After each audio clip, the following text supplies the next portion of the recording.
go to Iraq and kill people? That's really that's my bottom line question. There's too many guys thinking, oh, well, I'm just going to be a driver. I'm just going to do this or that, or violence is down, or, you know. But oh, no, that's a good point. Yeah, that's part of what we do in Iraq Veterans Against the War. And if I may, to get into our strategy a little bit, our strategy is based on Gene Sharp's consent theory of power, which holds that all power structures are inherently unstable and exist only with the complicit support of those affected by them, except where force is used in coercion.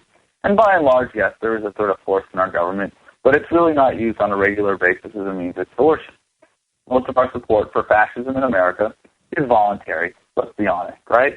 So in that, you could break down and look at the war in Iraq itself as a power structure. And so it's supported by various pillars, right? And those are the congressional support, the public support, the administration support, the media support, most importantly, the military support. And the military support is already waning and weakening, but when it's really fully withdrawn and it's clear to the powers that be that the military will not support the war is going to end. And so we do this in a number of ways, and the first is through what we call, counter-recruiting, but specifically what we call truth in recruiting, which is a very pro-military, pro-reform approach to doing that. Because if all of a sudden everybody who was considering joining the military knew the reality of what was going on in Iraq and knew that whatever promises the recruiters make to them about them never having to deploy, really that they're not true, they have no bearing whatsoever on what the military actually does with you, and that the recruiters are going to lie to you anyways, and all of a sudden nobody joins the military, they're not going to let the military just disappear. You know, they're going to adapt. And what we can do then is force the kind of reforms we're talking about. And if all of a sudden people say, well, I'm not going to enlist because of this, then it's going to change. And so, and this is how the war in Vietnam ended. The military was on the verge of disintegration. Good order and discipline did not exist. And Nixon knew that if he did not withdraw ground forces from Vietnam, that the army would fall apart.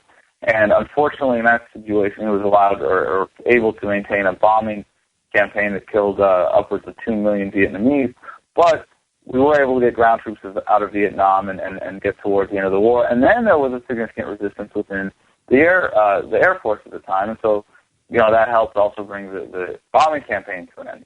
The second way we do this is by supporting GI resistance and supporting the troops that have the courage to make a stand.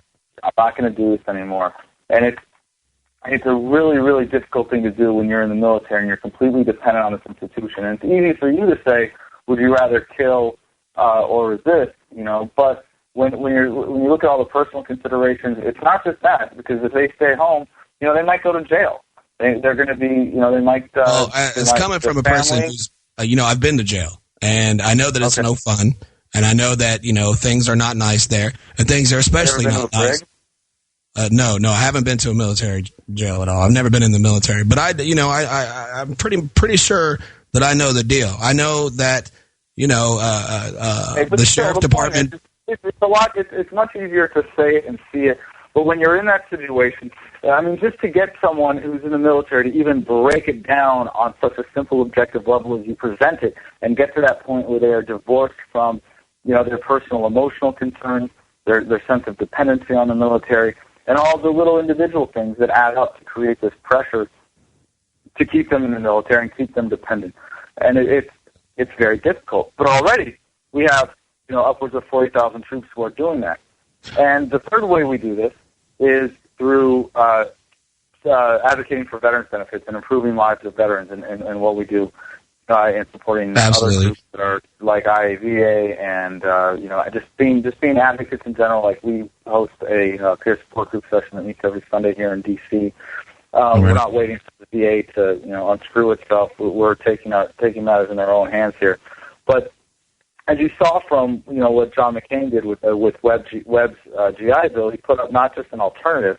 What he tried to sell as an alternative was really a retention tool. Senator Webb put up a real veterans benefit, and that would have some drain on manpower by making life actually look good for veterans, and some people would be inclined to get out. It would be completely offset by recruiting. And instead of it did pass, fortunately, but McCain fought against it tooth and nail. And the reason is people like him have an interest now in making it look like to active duty service members Like, being a veteran sucks because they want people to be dependent on the military. And this is why they're resorting to policies like stop-loss and involuntary extension and things of that nature. Yeah. And so, you might be asking then, well, does this actually work? Are we having any kind of effect? Well, I don't want to take any credit on behalf of Iraq Veterans Against the War in terms of us, having achieved anything, and it's been really depressing, actually, to think that since I've joined. It was amazing work at the RNC, by the way. Surge. What's that? Said it was amazing work at the RNC, by the way. Oh, well, thanks. But we can look at what happened with the surge itself. And when Petraeus testified in front of Congress last year, he was saying that he was suggesting a drawdown of the 5 brigades of the surge at the end of the surge. And that's a load of crap, because that is not a suggested drawdown. That is a forced withdrawal. When we don't have the troops to replace those guys, that is a forced withdrawal. And they can't say that in public. Right, of course. And if the public knew the truth about how destroyed our military was right now, we would definitely not be supporting the war if people realize how much less safe we are with our military in Iraq. But already there's other brigades that are coming home, and there's no replacements for them. They don't have the combat-ready brigades. And we think that we've got over 40,000 troops who've resisted. That's making a big difference. Amazing. It really is. Yeah, it really is. Looking at that, the planners who are going, can we put another brigade in Iraq? Can we spend this much more money on defense? Can we really keep it, the guys who really don't care about anything but themselves, they're trying to they want to keep the military teetering on the edge of the breaking point.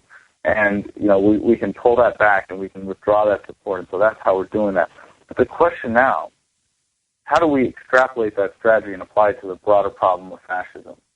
So I'd like to see more people considering the implications of their actions and realizing that if you pay taxes, guess what? You are supporting the war. You are supporting fascism in America. If you don't you just can't perpetuate the energy that it takes to run this machine. You've just, in your personal life, you just have to take whatever steps that you can everybody has to, as long as they're paying attention and considering that. I understand that not everybody's going to be able to check out of the system tomorrow. I wouldn't fault them for not quitting tomorrow. That's fine. But everybody's got to make some kind of effort. Anybody who believes this has got to make some kind of effort. On some level, they've got to make some kind of effort, because if they're not making the effort, then you can't depend on the guy next to you to do it. You got to do it yourself. Whatever effort that you can make, you got to do it yourself. Well, take a look at your own life and examine in what ways do you support fascism, in what ways do you tolerate oppression, and see how much you can minimize those and what sacrifices you're willing to make, and whether or not you're really willing to take a stand for this country and live up to the founders set for us. Absolutely. And it was an amazing speech that you gave at the Rally for the Republic, but I want to continue just a little bit with the Veterans Care, where we've got about 20 minutes left. What do you think about the state of health care for veterans is obviously a travesty. And I know that PTSD is a big problem, among our troops. And I know that you also deal with this yourself. And our vets aren't getting anywhere near the health care that they need, of course. I personally believe that the powers need the vets to be weakened, because many of them come back with truth on their tongue and resistance in their fist. What can we do to help the vets first? And what do you think about SR 2640, which has been coined the Veterans Disarmament Act? It seems to me that in seeking out the help that the vets need, they'll be stripped of their Second Amendment rights. If I was them, I wouldn't want me to be armed either. I mean, do you think that these are deliberate actions? I mean, do you think that veterans are under attack by our government with things like these? Oh, well, I don't know if under attack is going a little sensationalistic, but I don't think it's inaccurate. You're talking about a lifelong ban on owning a firearm if you come back with some issues that you need to work out from being at war. Part of the problem with that is I call that an attack. Oh yeah, well yeah, that's an attack. Sure, that's as an individual act. Yeah, that's an attack. And the worst thing about that is that it's going to drive veterans away from treatment. If you know that if you come home and you go to the VA and say that you're having trouble sleeping, and they say, well, you have PTSD now and you'll never be able to buy a firearm again, who's going to want to go to the VA? So you're going to have really crazy. But what choice are our veterans left with? I mean, we have a situation where we've got healthcare costs that are out of reach for a person with an average job. We've got a situation where insurance is out of reach for a person with an average job unless your employer pays